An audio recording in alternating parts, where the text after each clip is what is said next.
કયું બળ છે જે માણસ પાસે પરાણે પાપ કરાવે છે? આપણને એમ થાય આપણે પુણ્યને જાણીએ છીએ, પાપને જાણીએ છીએ, ધર્મને જાણીએ છીએ, અધર્મને જાણીએ છીએ, છતાંય અધર્મ અને પાપ કરવામાં જે મજા આવે છે એ પુણ્ય કરવામાં કેમ નથી આવતી? પુણ્ય માટે કેમ પરાણે બેસાડવા પડે છે?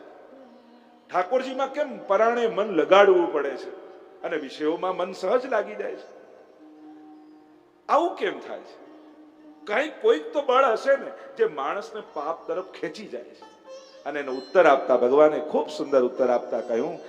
ભગવાન કહેવા લાગ્યા, અર્જુન, કામ એશ ક્રોધ એશ રજો ગુણ સમુદ્ભવ મહાશનો મહાપાપમાં વિદ્યેન મિહ વૈરિણમ. તું આને વેરી જાણ. કોને? રજોગુણ થી ઉત્પન્ન થનારા કામ અને ક્રોધને. જો ગીતાજી એ કામનાઓમાંથી ભાવનાઓ તરફ લઈ જનારો ગ્રંથ છે અને કામનાઓથી ગ્રસિત જીવ છે. બસ એ જ કામનાઓ ભાવનાઓ બની જાય, જેના કેન્દ્રમાં ભગવાન આવી જાય તો એ જ કામનાઓ ઉદ્ધારક બની જાય. રજોગુણથી ઉત્પન્ન થનારા કામ અને ક્રોધ, આ બંનેને વેરી જાણ. જે વસ્તુ છોડવી હોય ને તમારે સૌથી પહેલા એના તરફ નફરત પેદા કરવી પડે. તમને કોઈ પણ વસ્તુ છોડવી છે તમારા જીવનમાં આવેલી, તમે એને પ્રેમ કરીને છોડી ન શકો. તમારે ખરેખર છોડવું છે તો નક્કી કરો, આનાથી મોટું દુશ્મન મારું કોઈ નથી. એને નફરત કરો અને મનથી એના પ્રત્યે ગ્લાનિ અને નફરત પેદા થશે ને તો આપમેળે છૂટશે. પણ એને પ્રેમ કરતા કરતા ક્યારે નહીં છોડી શકે. કામ એ છે, કામનાઓ. માણસને કામનાઓ જ દોડાવે છે. એક વસ્તુ યાદ રાખો, માણસની આવશ્યકતાઓ બહુ ઓછી હોય છે, ઈચ્છાઓ જ દોડાવતી હોય છે. ઘણા લોકો કે આમ પેટ માટે દોડવું. પેટ કોઈને દોડાવતું નથી, બધાને જીભ દોડાવે છે. ખીચડી તો બધાને મળી જાય, પણ રસગુલ્લા ખાવા હોય તો દોડવું પડે. ઈચ્છાઓ જ દોડાવતી હોય છે, ક્યારે આવશ્યકતાઓ દોડાવતી નથી. તમે બે ચાર્ટ બનાવો તમારા જીવનમાં, એક આવશ્યકતાનો, એક ઈચ્છાનો, તો આવશ્યકતાઓની લિસ્ટ બહુ નાની હશે, ઈચ્છાઓની લિસ્ટ ખૂબ લાંબી હશે. માણસને એની ઈચ્છાઓ જ તો ભગાવે છે. માણસની કામનાઓનો કોઈ અંત નથી હોતો. માણસનો અંત થઈ જાય પણ એની ઈચ્છાઓનો અંત નથી હોતો. આશા પાશ સતૈર બધા, આશાઓથી બંધાયેલો માણસ છે. કેટલી કામનાઓ લઈને માણસ ચાલે છે જીવનની યાત્રામાં. જીવન પૂરું થવા આવે છે પણ કામનાઓ પૂરી નથી થતી માણસની. કામ એશ, ક્રોધ એશ. અને બીજું કયું? ક્રોધ. જો આ નરકના દ્વાર કયા છે? ત્રિવિધમ આગળ આવશે. ક્રોધ બને તો ક્રોધ છોડો. જે છે, જે થઈ રહ્યું છે એ ભગવાનની ઈચ્છાથી થઈ રહ્યું છે. અને એમાં પણ અમુક ઉંમર પછી તો જો સ્વભાવ સારો ન રાખ્યો ને તો ઘડપણ બહુ ખરાબ જશે. ઘડપણમાં એક જ આકર્ષણ હોય છે, તમારો સ્વભાવ. જો સ્વભાવ સારો હશે તો ઘરના બધા આવીને તમારી બાજુમાં બેસશે. પણ જો સ્વભાવ ન સારો રાખ્યો, અને જેના સ્વભાવ સારા નથી હોતા એના ઘડપણ બહુ ખરાબ જાય છે. ઘણાને મેં જોયું છે, પછી એકલો પડી જાય છે માણસ, કારણ કે એના સ્વભાવને કારણે. અમુક ઉંમર થાય પછી ચલાવી લેતા શીખો, સહન કરતા શીખો, સુધારવાની ઈચ્છા છોડી નાખો. કારણ કે હવે તમારાથી કોઈ સુધરે એમ નથી. જેવા છે એવા સ્વીકારતા શીખો. કારણ કે હવે તમે સુધારવા જશો તો લોકો તમારાથી દૂર થઈ જશે. સારો સ્વભાવ એ જ ઘડપણનું આકર્ષણ છે. બેસાડો, વાત કરો. અને ક્યારે યુવાનો જોડે એમ તો નહીં કે અમારા જમાનામાં, એવું કહેતા જ સમજી જાય લોકો કે હવે તમારો જમાનો ખતમ થઈ ગયો છે. મને તો ઘણી વાર ગવર્મેન્ટનું પણ, તમે આખું એક ફેમિલીનું પિક્ચર જોઈએ ને તો એક ફાધર હોય, એક મધર હોય, એક છોકરો અને છોકરી હોય. આ ભારતનું ફેમિલી નથી. કારણ કે મા બાપ ક્યાં જશે, દાદા દાદી ક્યાં જશે? 7 જણા જોઈએ, 6 જણા તો જોઈએ જ. 4 જણાનું પોસ્ટર, એ ગવર્મેન્ટનું પોસ્ટર બરાબર મને નથી લાગતું. 6 જણાનું પોસ્ટર હોવું જોઈએ. ઉપર દાદા દાદી, મા બાપ, દીકરો દીકરી, ત્યારે એક ફેમિલી પોસ્ટર કમ્પ્લીટ થાય. એટલે ઘણીવાર આપણે વિદેશનું અનુકરણ કરીએ પણ એ ભારતના એ પારિવારિક ને સામાજિકમાં બંધ બેસતું આવતું નથી. કારણ કે અહીંયા લોકો કુટુંબની ભાવનાથી જીવે છે, એક સામાજિક ભાવનાથી જીવે છે. એટલે જોજો, દાદા અને પૌત્રાનું બહુ બનતું હશે. એનું કારણ એક જ, કારણ કે બંનેનો દુશ્મન એક જ હોય, જે વચ્ચે હોય. કારણ કે એ બંનેને નડતો હોય, એટલે કોમન ફેક્ટ નથી, અને બંને ફ્રેન્ડ થઈ જાય. મૂળ વાત છે તો પરિવારમાં, પરિવાર છે ને માણસનું કુટુંબ આવું જ હોય, જ્યાં બોલવાનું, ઝઘડવાનું, હસવાનું, પ્રેમ, સૌહાર્દ, ક્લેશ આ બધું ભેગું મળીને એક પારિવારિક જીવન બને છે. આદર્શતાનો વિચાર કરી કોઈને સુધારવાના પ્રયાસ ન કરો. કોઈ આઈડિયલ નથી. આઈડિયલ લોકો ગ્રંથોમાં હોય, પુસ્તકોમાં હોય, કશ્ચિત દ્યોતતિ સિદ્ધે, કરોડોમાં કોઈ એક હોય. ભગવાન પણ કહે છે. અને એટલા માટે સાધારણ માણસ છે ને, માણસો આવા જ હોય, આવા જ વિચારે, આવી રીતે જ રડે, આવી રીતે જ હસે, આવી રીતે જ ઝઘડે, આ રીતે જ બોલે, હસતા હસતા રડી પડે, ભાઈ માણસ છે. દડ દડી પડે, ભાઈ માણસ છે. માણસ છે એટલે ચોપડીમાં લખેલા માણસો ગોતવા જશો ને તો એકલા રહી જશો. ચોપડીમાં લખેલા પેલા દીકરાને જયારે નિબંધ આવ્યો પપ્પા વિશે અને એને ગાઈડમાં વાંચ્યું, એને થયું તો અમારા ઘરમાં રહે છે કોણ છે, આનાથી તો સાવ વિરોધી છે. તો આવા નિબંધો લખાય એવા વ્યક્તિઓ ન મળે. પિતાના આવા હોવા જોઈએ, માતા આવી હોવી જોઈએ, તો દીકરો કેવો હોવો જોઈએ એનો નિબંધ છે. આમાં શું થાય, દરેક વસ્તુને ગોતવા જાવ તો બધા માટે છે. આપણે આદર્શ થવાના પ્રયાસોમાં હોઈએ છીએ. આ કોઈ એક એવું પોઈન્ટ હોતું નથી કે ત્યાં પહોંચીને કાયમ માટે બધું ગોઠવાઈ જવાનું છે. ના, આપણે બધા પ્રયાસમાં હોઈએ છીએ, કોશિશમાં હોઈએ છીએ. એટલે હંમેશા એકબીજાને ચાન્સ આપતા રહો, તક આપતા રહો. કોઈ એક ઘટનાથી પ્રેમને દોરી કાપવાની ઉતાવળ ન કરો. સંસાર એ રીતે ચાલે છે, એકબીજાને મોકો આપીને. ચલ હવે ન કરતો, હવે ફરીવાર આવું નહીં કરીએ, ફરીવાર આવ, એમ કરીને મોકા આપતા રહો એકબીજાને. એ રીતે જીવન ચાલતું હોય છે. પણ જે વ્યક્તિ તક નથી આપી શકતો એના સંબંધો તૂટી જતા હોય છે. ગમે તેવું થયું, તક આપવામાં કંજુસાઈ ન કરો, અવસરો આપતા રહો, એકબીજાને મોકા આપતા રહો. ભગવદ્ ગીતામાં ભગવાન સમજાવે છે, કામ એશ ક્રોધ એશ, ક્રોધથી બચો. ક્રોધ કરવાનો તો બહુ મોટા માણસોનો અધિકાર, આપણે તો દાસ છીએ ઠાકોરજીના. ક્રોધ કરવાનો અધિકાર આપણને ક્યાં છે? જો આપણે ગ્રંથોમાં તો વાંચીએ, પણ જો આપણા જીવનમાં જ હું જ ક્રોધ કરતો હું, તમને બધા નથી, કોઈએ ગુસ્સો નહીં કરવો જોઈએ, તો પછી અર્થ શું છે? મૂળ વાત એ છે, જે આપણે ભણીએ છીએ, વાંચીએ છીએ, શીખીએ છીએ, એ આપણા જીવનમાં આપણે કઈ રીતે ઉતારવું એનો સતત પ્રયાસ કરવો જોઈએ. કોશિશ છે આ બધી. કોઈ આઈડિયલ થઈ જતું નથી, પણ પ્રયાસ, કોશિશ. હા, ભગવાનના કહ્યામાં હું છું, પછી હું ભગવાનનો થયો એ પછીની વાત છે. કમથી કમ ભગવાનના કહ્યામાં તો રહીએ. સારો દીકરો કોણ કહેવાય? જે કહ્યામાં. પણ હા, કહ્યામાં હોય. સંસારમાં તો એવું છે કે આપણે એને રૂંધીએ નથી નાખવાનું, એ પોતાના સ્વતંત્ર વિચારોથી આગળ. પણ આપણી આદર્શતા એક ભક્ત જીવન જીવવું હોય તો તમે ભગવાનની આજ્ઞામાં જીવો. દાસ એને જ કહેવાય. આપણે પ્રભુના દાસ બનવું છે તો દાસનું પહેલું લક્ષણ શું? જે આજ્ઞાંકિત હોય, કયામાં હોય. તો પ્રયાસ, કામ એશ, ક્રોધ એશ, રજોગુણ. રજોગુણથી જેટલી સત્વગુણ, એટલે ક્રોધ છોડવાની કોશિશ ન કરો, કામ છોડવાની કોશિશ ન કરો, ઈર્ષા છોડવાની કોશિશ ન કરો, સત્વગુણી થવાનો પ્રયાસ કરો. મૂળમાં જઈએ આપણે. રજોગુણથી સત્વગુણતા, જેટલું સત્વગુણ પ્રધાન થશો ને એટલે આ બધા રોગોમાંથી મુક્ત થઈ જશો. તમે એમ કહો મારું મન બહુ ભટકે છે, તો મનને પકડવાની કોશિશ ન કરો, મનને સાત્વિક કરો, આપમેળે મન સ્થિર થઈ જશે. રજોગુણમાંથી સત્વગુણમાં મન આવશે ને, આપમેળે સ્થિર થવા લાગશે, સત્વ તરફ, પુણ્ય તરફ એ આકર્ષિત થવા લાગશે. અત્યારે મનને પરાણે લઈ જવું પડે છે, એનો અર્થ એ રજોગુણ તમોગુણ પ્રધાન છે. જેટલું મન સાત્વિક થશે, મન એકાગ્ર આપમેળે થવા લાગશે. એટલે તમે તો અભિવ્યક્તિને સુધારવાની કોશિશ કરો છો. રજોગુણની અભિવ્યક્તિ છે કામ, ક્રોધ, કામનાઓ, ઈર્ષાઓ, ક્રોધ, આ બધું. અને સત્વગુણની અભિવ્યક્તિ છે શાંતિ, એકાગ્રતા, પ્રેમ, પુણ્ય. એટલે અંતઃકરણ જેટલું સત્વગુણ પ્રધાન થશે એટલું સહજમાં પુણ્ય માટે પ્રેમ પેદા થશે. પ્રભુ અનેક પ્રકારથી અર્જુનને સમજાવે છે કે આ બધાને વેરી જાણ, અને વેરી જાણીશ તો જ આમાંથી તું મુક્ત થઈ જઈશ. એટલે આપણે બધા અહીંયા કેવલ પ્રેમ કરવા જ નથી આવ્યા, વેર બાંધવા આવ્યા છે. અને આ સાંભળ્યા પછી આપણે બધા આજથી રજોગુણ એટલે કે કામ અને ક્રોધ તરફ વેર બાંધીએ છીએ.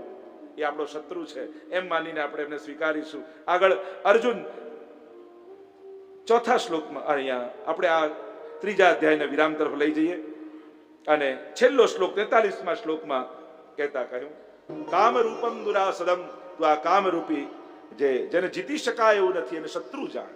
કે જ્યાં સુધી આ અનંત કામનાઓ તારા જીવનમાં છે ત્યાં સુધી તારા જીવનમાં અક્લેશ અને ઉદ્વેગ બન્યા જ રહેશે. એમ કહીને ત્રીજા અધ્યાયને વિરામ આપી ઓમ તત્સદિતિ શ્રીમદ ભગવદ્ ગીતાસુ ઉપનિષત્સુ બ્રહ્મ વિદ્યાયામ યોગશાસ્ત્રે શ્રી કૃષ્ણ અર્જુન સંવાદે કર્મયોગો નામ તૃતીયોધ્યાય કૃષ્ણ કનૈયાલાલ અથ ચતુર્થોધ્યાય જ્ઞાન કર્મ સંન્યાસ યોગ. શ્રી ભગવાન ઉવાચ. પહેલો શ્લોક. ભગવાન સુંદર રીતે સમજાવવા લાગે કે અર્જુન, જો આ યોગ છે સૌથી પહેલા અવિનાશી યોગ મેં સૂર્યને કહ્યો. સૂર્ય પોતાના પુત્ર વૈવસ્વત મનુને કહ્યો અને આ મનુએ પોતાના પુત્ર ઇક્ષ્વાકુને કહ્યો અને એ રીતે આ યોગની પરંપરા ચાલી. અર્જુન કે એક મિનિટ પ્રભુ, આપે આદિકાળમાં સૂર્યને કહ્યો, એને એના પુત્રને કહ્યો, એને એના ઇક્ષ્વાકુને કહ્યો. આપ તો હમણાં મારા સમકાલીન છો. આપ ક્યારે સૂર્યને કહેવા ગયા અને ઇક્ષ્વાકુને કહેવા ગયા ને આપ શું વાત કરી રહ્યા છો? મને કઈ સમજમાં નથી આવતું.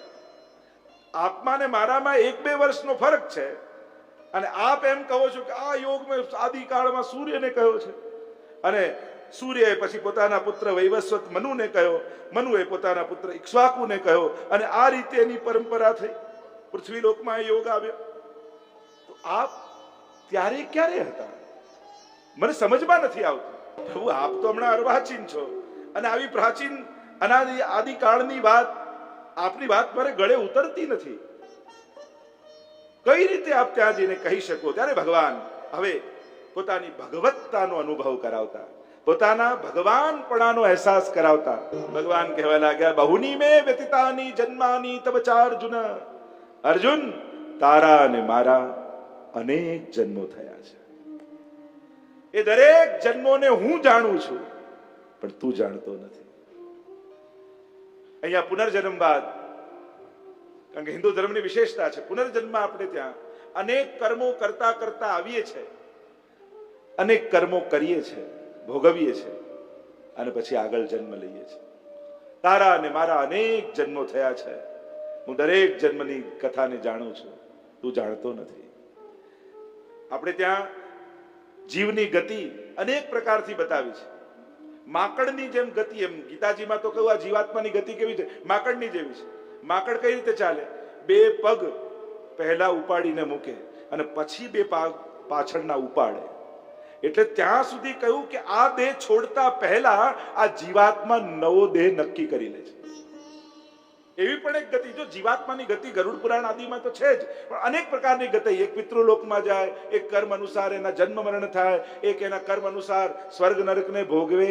એવા અનેક પ્રકારની જીવાત્માની ગતિઓ માની છે. એમ ગીતાજીમાં જીવાત્માની ગતિ કઈ છે કે માકડની જેવી ગતિ, પહેલા કોઈ દેહને સિલેક્ટ કરે ને પછી આ દેહને છોડે છે.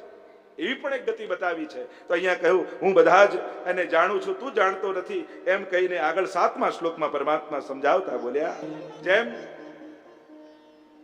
આ શ્લોક પણ, જેમ પૂર્વમાં આવેલા શ્લોકની વાત કરી કર્મણ્યેવાધિકારસ્તે, એ રીતે જ ગીતાજીનો આ શ્લોક પણ સૌથી પ્રસિદ્ધ છે. આ 2 શ્લોકો ગીતાજીના લગભગ બધાને અડધા તો આવડતા છે. યદા યદા હિ ધર્મસ્ય ગ્લાનિર્ભવતિ ભારત. ભગવાન અવતારવાદની વાત કરી રહ્યા છે. પછી આગળ પુનર્જન્મની પણ વાત કરશે કે જીવાત્મા કઈ રીતે જન્મ લઈને આવે છે, કર્મ અનુસાર એની ગતિ. આપણે ત્યાં જો ગીતાજીમાં પણ ભગવાનના વ્યૂહ, ભગવાનનો અવતાર, ભગવાનની વિભૂતિ, આવા જુદા જુદા પ્રકારના ભેદ છે. ભગવાન એ જ છે. જો આગળ વિભૂતિ યોગ પણ આવશે. ભગવાન, એમાં પણ 3 ભેદ ગીતાજી આગળ કહેશે, ક્ષર, અક્ષર, પુરુષોત્તમ.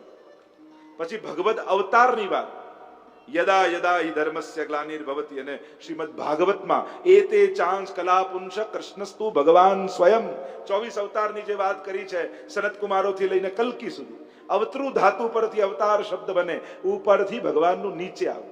જીવ પણ આવે છે, ભગવાન પણ આવે છે. બંનેમાં ફરક એ છે, જીવ વિવશતાથી આવે છે અને ભગવાન વ્યવસ્થાને કારણે આવે છે. આ મૂળ ભેદ. ભગવાનને વિવશતા નથી, એને બંધન નથી, એ વ્યવસ્થા કરવા માટે આવે છે.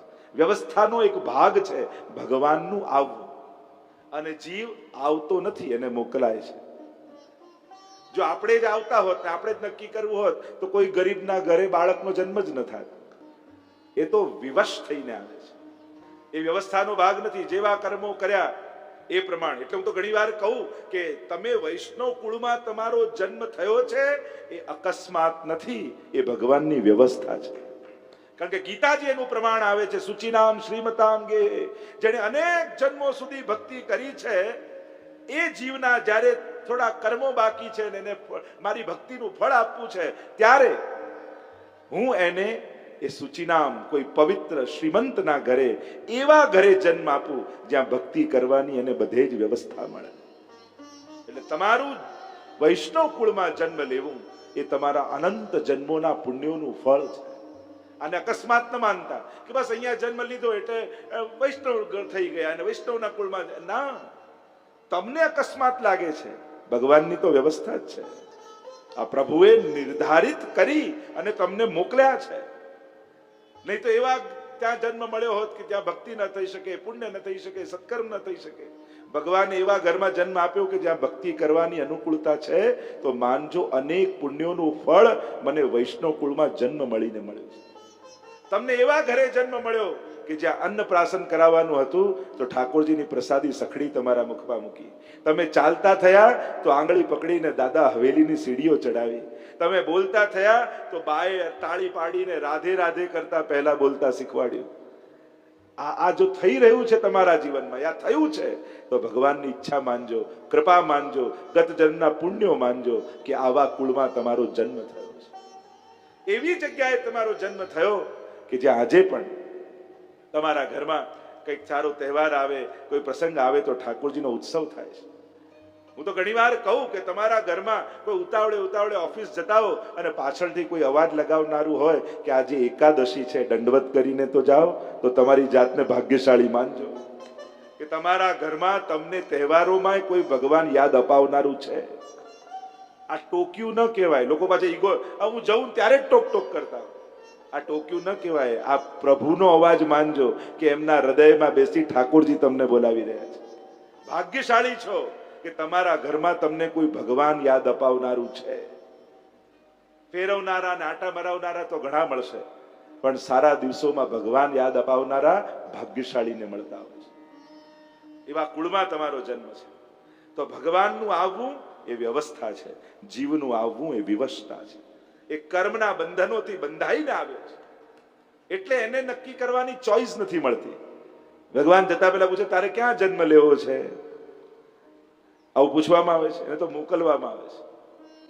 આમ યદા યદા હિ ધર્મસ્ય, તો જે વાત કરી રહ્યો તો ભગવાનનો વ્યૂ ભાગવતજીમાં આવતો ચતુર્વ્યૂહ ભગવાનના કે વાસુદેવ, સંકર્ષણ, પ્રદ્યુમ્ન, અનિરુદ્ધ, હવે ચતુર્વ્યૂહથી ભગવાન લીલા કરે છે. હેતુ ઉદ્યમ સ્વીકરણ કાપટ્ટે પ્રથમ સુબોધનીમાં જન્મ પ્રકરણમાં મહાપ્રભુજી બતાવે કે ચારે વ્યૂહથી પરમાત્મા, ચતુર્વ્યૂહથી પુરુષોત્તમ આવે છે. અને ત્યારે જે પૂર્ણ અવતાર કહેવાય. જેમ ભગવાન રામ ચાર વ્યૂહથી, ભગવાન કૃષ્ણ ચતુર્વ્યૂહથી પધાર્યા એટલે પૂર્ણ અવતારમાં આવે છે.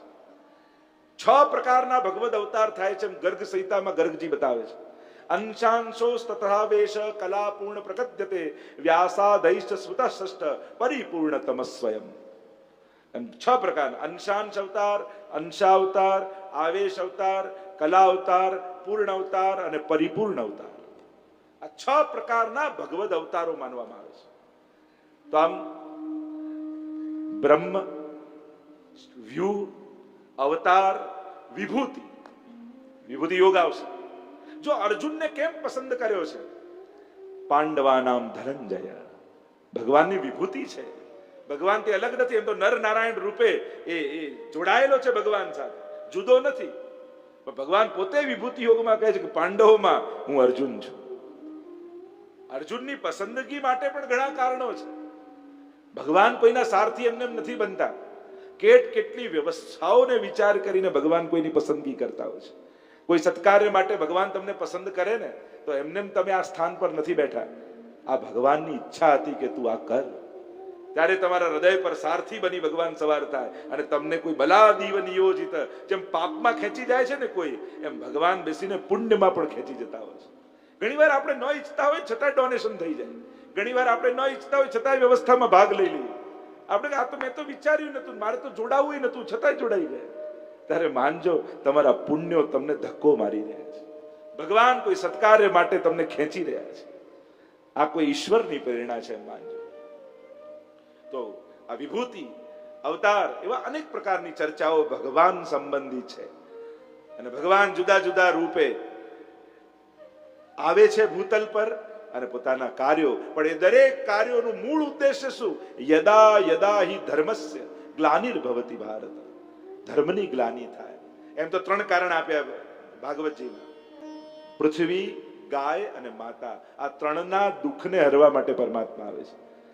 કારણ કે જ્યાં સુધી આ 3 દુઃખી છે ત્યાં સુધી ધર્મની સ્થાપના નહીં થાય.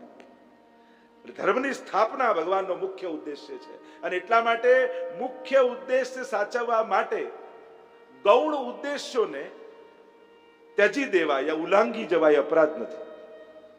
જેમ કોઈ દર્દીને હાર્ટ એટેક આવ્યો ને બચાવવા માટે એમ્બ્યુલન્સ લઈ જાય, તમારે ગાર્ડમાં બેસાડીને લઈ જવો હોય ત્યારે રેડ લાઇટ પર ન રોકાવો તો એ પાપ નથી, એ અપરાધ નથી. એમ્બ્યુલન્સ હોય ને રેડ લાઇટ તોડીને નીકળી જાય, અરે આ તો નિયમ છે, રેડ લાઇટમાં ઉભા રહેવું પણ એમ્બ્યુલન્સને છૂટ છે. યા તમારે જ્યારે અતિ એકદમ જ્યારે એવા સંજોગ થઈ જાય, આપતકાલ થઈ જાય, ત્યારે ઘણા બધા નાના નાના વ્યવસ્થાના ભાગોને આપણે ઉલ્લંઘી જતા હોય. એમ જ ઘણી વાર ભગવાને અહીંયા આમ કેમ કર્યું, ભગવાને આમ કેમ કર્યું, આવું કેમ બોલ્યા, આમ કેમ માર્યો. ભગવાન કે ધર્મ સ્થાપના કરવાની છે, એ સૌથી મોટું મારું કાર્ય છે, એ મારું મેન કાર્ય છે. એની પાછળ નાના નાના નિયમો તોડવા પડે તો એ અપરાધ નથી. કારણ કે ધર્મની સ્થાપના કરવાની છે. મૂળ સાચું અને ખોટું એ પછી આવે, પહેલા સારું અને ખરાબ આવે. સાચું કરતા ખરાબ થાય છે તો એ સાચું સાચું નથી, પણ ખોટું કરતા સારું થાય છે તો એ ખોટું પણ સાચું છે. કારણ કે એનું પરિણામ સત્ય છે. અને એટલા માટે ઘણી વાર આપણે ભગવાનની લીલા, એ પણ આપણે આગળ જોઈશું કે આ ભગવાનની લીલા છે, કર્મ નથી. એની પણ આગળ ચર્ચા કરીશું. તમે ઘડો ખરીદવા જાઓ માટીનો, ત્યારે ટકોરા કુંભારના માથે મારો કે ઘડામાં મારો? આપણે લોકો ભગવાન જોડે એવું કરી, કઈ પણ ઘટના ઘટે ને એટલે ટકોરા ભગવાનના માથે મારી કે આ સાચું ખોટું આવું કેમ કર્યું ભગવાન. અરે ના, આ ભગવાનની લીલાઓનું અર્થઘટન એવું કરો કે ભગવાનની સત્યતા જે છુપાયેલી છે એ પ્રગટ થઈ જાય. કારણ કે ભગવાનના દરેક કાર્યોમાં ધર્મ છે, ભગવાન કરે ધર્મ છે, કારણ કે આ ભગવાન છે. સૌથી પહેલા ભગવત બુદ્ધિ સ્થિર થશે ને એટલે એમના લીલા છે, કર્મ નથી. નમામ કર્માણિ લિંપંતિ નમે કર્મ ફલે. ભગવાન કર્મ કરતા જ નથી, એટલે કર્મના સિદ્ધાંતો ભગવાનને લાગુ પડતા જ નથી. એ આગળ ચર્ચા કરીશું જ્યારે આગળ ચર્ચા નીકળશે. તો ભગવાનના માથે ટકોરા મારવાની જરૂર નથી. જે ઘટનાઓ છે એને ચકાસે અને એમાંથી સાર કાઢે.